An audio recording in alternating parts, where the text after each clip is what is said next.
So I came across this news story that I found last week, and it talked about how the She-Hulk director cited Taika Waititi's Thor as an inspiration for this series. And suddenly, everything makes so much sense. Let's discuss. Our content sucks. Our content sucks. Yes, Queen!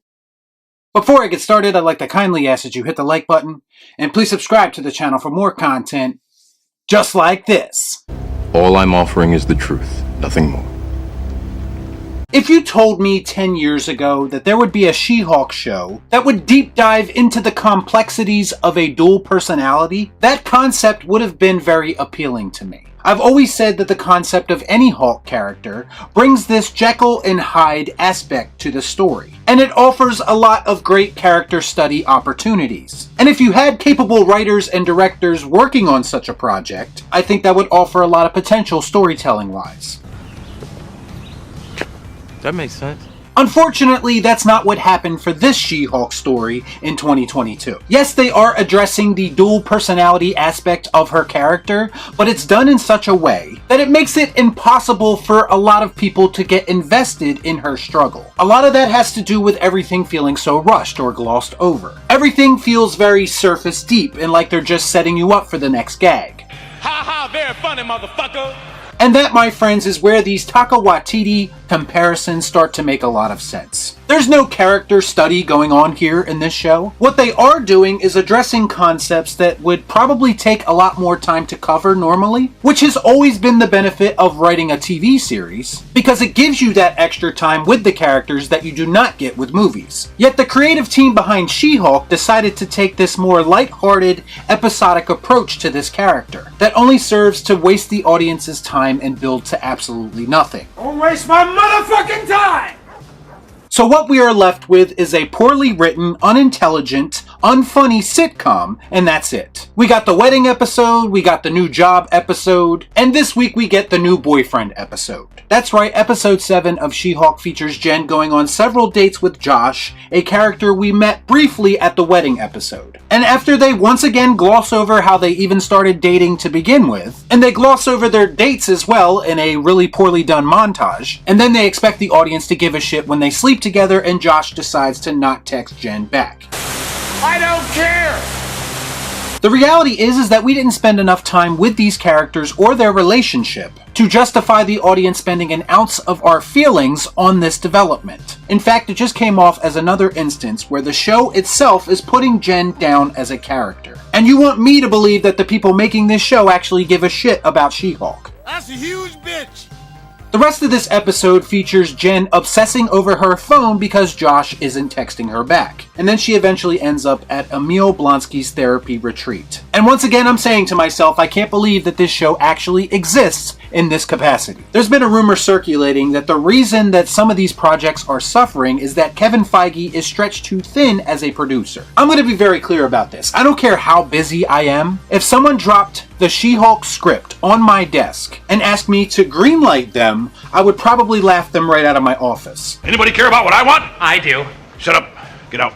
But we all know that Kevin Feige really doesn't care anymore anyway and is pretty much on autopilot at this point. So while at the retreat, Jen meets a group of James Gunn-like campy superheroes and villains who are going through a little bit of therapy of their own. This is when we get iconic cameos from characters like Man-Bull or the Porcupine. A what?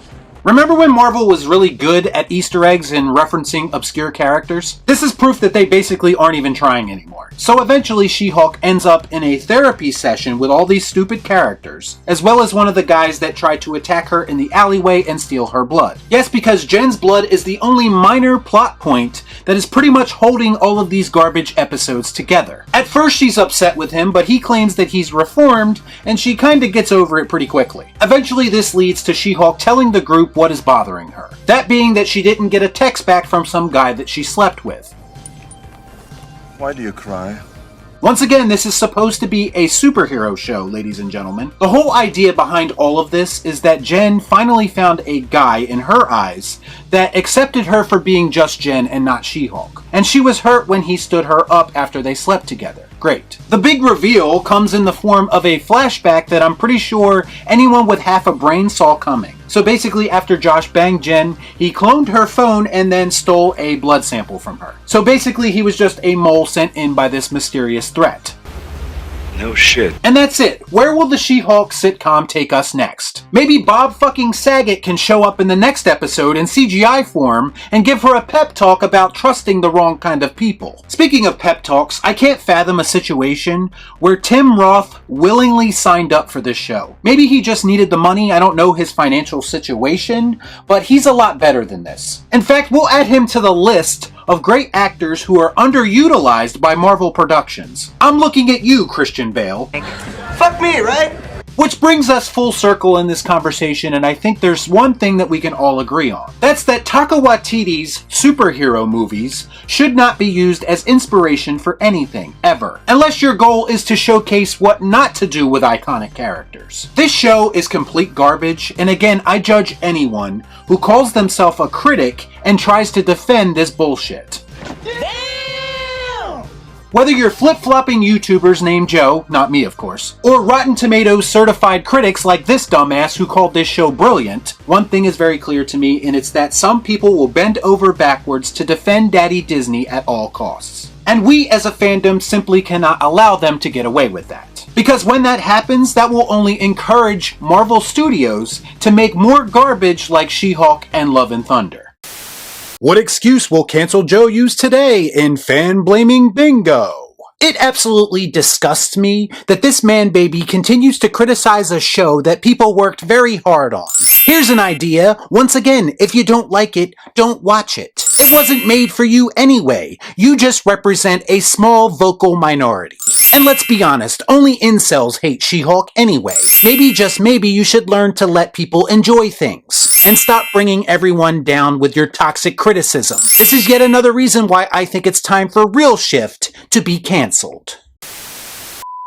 Y'all be cool. Right on.